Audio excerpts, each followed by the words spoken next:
আসসালামু আলাইকুম। আজকে আমাদের ডাল সিদ্ধ করতে হবে।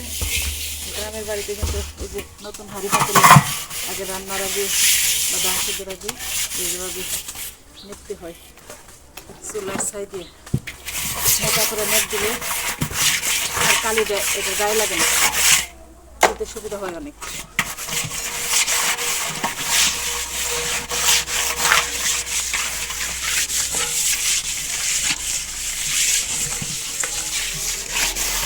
রাতে ডাল সিদ্ধ করবেন আর এখানে আমি প্রস্তুত করে রাখতেছি সব।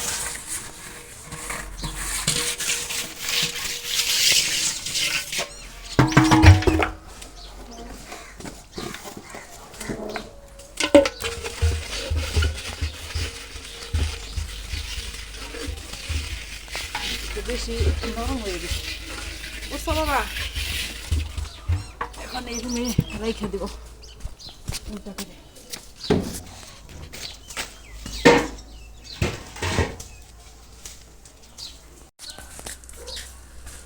আসেন আমার সঙ্গে, দেখেন ডাল সিদ্ধ করার জন্য একে একে এই 3 কাতলা করে নিয়েছি ডাল সিদ্ধ করবো। আর অনেক কষ্ট করে করা হয়েছে, অনেক সুন্দর করে বানানো হয়েছে। আর মুরগি সব মাটি ফেলে দিই।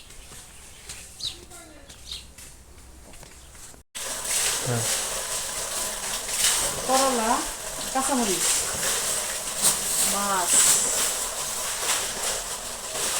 এটা নষ্ট করে দেবো না। না না না রামসিং জানছি। কিনছি আনছো? হ্যাঁ হ্যাঁ দিতে দেখছি। এর হাটে বাজারে গেছে কিনছি টাইম আছে।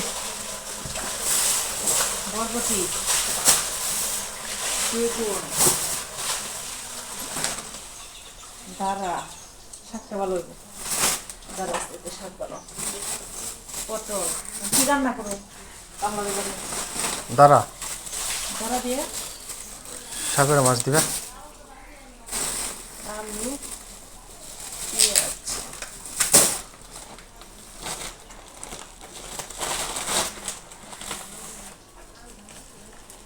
দাঁড়া দিয়ে করুন। সাথে দিলে কালো দিন, দিয়ে দাও। পটল। পটল না আলু দিও। ঠিক আছে। আর এক ক্ষেত কাটবো তাই না? হয় আরেকটা গেছে তাহলে ভালো হয়েছে। গ্রামের প্রত্যেকটা বাড়িতে যে ধানের দামারি লেগে গেছে, সবাই ব্যস্ত, কেউ বসে নেই।